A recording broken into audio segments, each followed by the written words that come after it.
Assalamualaikum warahmatullahi wabarakatuh. Perkenalkan, nama saya Gema Ilham Kejuna Praja dengan NIM 21106111235. Kali ini, saya akan menjelaskan peranan hukum dalam implementasi tujuan pembangunan berkelanjutan.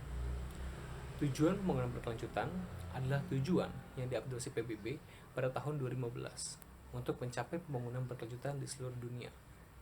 Tujuan pembangunan berkelanjutan mencakup berbagai aspek kehidupan seperti pengentasan kemiskinan, kesehatan, pendidikan, kesetaraan gender, energi bersih, dan pelindungan lingkungan.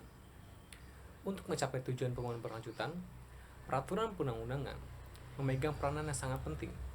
Undang-undang memainkan peran kunci dalam memastikan berkelanjutan dan keberhasilan implementasi tujuan pembangunan berkelanjutan. Antara lain, undang-undang berkontribusi pada pencapaian tujuan pembangunan berkelanjutan dengan menciptakan dan memperkuat kerangka hukum yang mendukung tujuan tersebut. Undang-undang memberikan kerangka kerja yang jelas dan tidak ambigu untuk mengatur aktivitas manusia dalam kerangka pembangunan berkelanjutan. Ini termasuk mengesahkan undang-undang dan peraturan yang mendukung perlindungan lingkungan, pengentasan kemiskinan, dan realisasi hak asasi manusia. Sebagai contoh, di Indonesia, peraturan atau undang-undang yang berperan dalam mewujudkan pembangunan berkelanjutan adalah Undang-Undang Nomor 32 Tahun 2009 tentang Perlindungan dan Pengelolaan Lingkungan Hidup.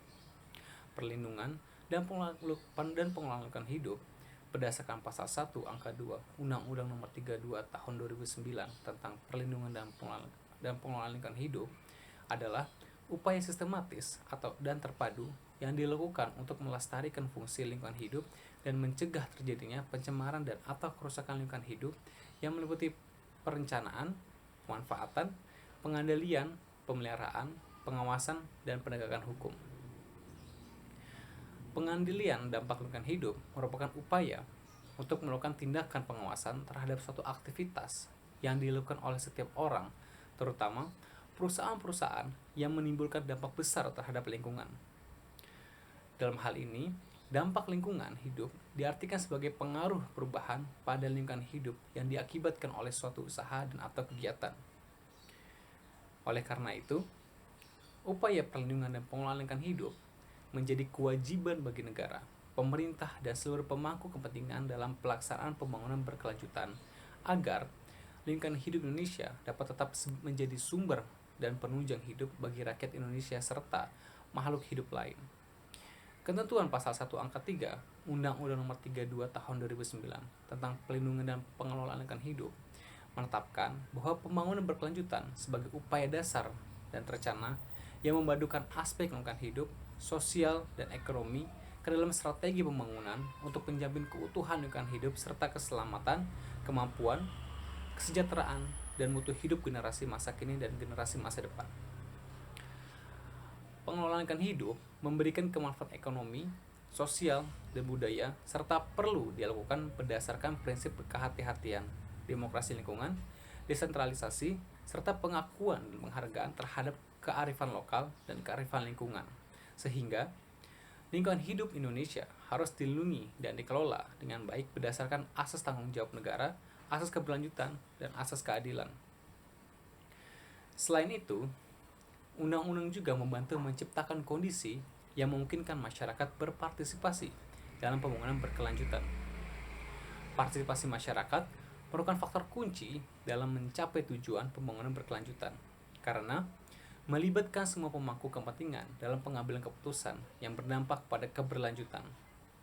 Undang-undang dapat memfasilitasi partisipasi dengan mengakui dan melindungi hak orang dan informasi, ucapan, dan organisasi. Dengan demikian, undang-undang memberikan dasar hukum untuk partisipasi yang inklusif dan berkelanjutan dalam proses pembangunan. Selain itu, hukum memainkan peran penting dalam memastikan akuntabilitas dan penegakan untuk mencapai tujuan pembangunan berkelanjutan. Tanpa sistem hukum yang berfungsi, pelanggaran terhadap prinsip-prinsip pembangunan berkelanjutan dapat terjadi tanpa konsekuensi yang membedai. Undang-undang memberikan kerangka hukum untuk menegakkan aturan dan menjatuhkan sanksi bagi mereka yang melanggarnya. Ini termasuk menjaga pencemaran, memerangi korupsi, dan melindungi hak asasi manusia. Dengan bantuan sistem hukum yang kuat dan efektif, negara dapat menciptakan lingkungan yang mendukung pencapaian tujuan pembangunan berkelanjutan. Selain itu, undang-undang sebagai promotor inovasi dan transfer teknologi yang berkelanjutan. Melalui insentif peraturan dan hukum, negara dapat mendorong sektor swasta dan publik untuk mengembangkan teknologi dan praktik yang ramah lingkungan dan mendukung keberlanjutan. Undang-undang paten yang ketat dan perlindungan kekayaan intelektual lainnya dapat memberikan insentif untuk penemuan dan pengembangan teknis lebih lanjut.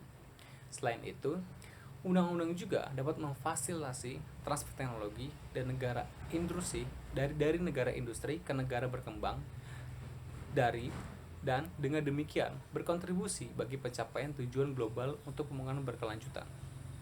Singkatnya, legislasi memainkan peran yang sangat penting dalam mencapai tujuan pembangunan berkelanjutan. Dengan menciptakan kerangka hukum yang mendukung dan melindungi hak-hak masyarakat, menegakkan hukum dan mendorong inovasi, hukum dapat menjadi alat yang ampuh untuk mencapai pembangunan berkelanjutan. Namun, penting untuk diingat bahwa implementasi SDGs membutuhkan kerjasama yang luas antara pemerintah, sektor swasta, masyarakat sipil, dan lembaga internasional. Undang-undang tersebut hanyalah bagian dari upaya yang lebih luas untuk mencapai tujuan pembangunan berkelanjutan dan kerjasama yang erat di semua tingkat diperlukan untuk mencapai masa depan yang lebih berkelanjutan. Terima kasih dari saya. Wassalamualaikum warahmatullahi wabarakatuh.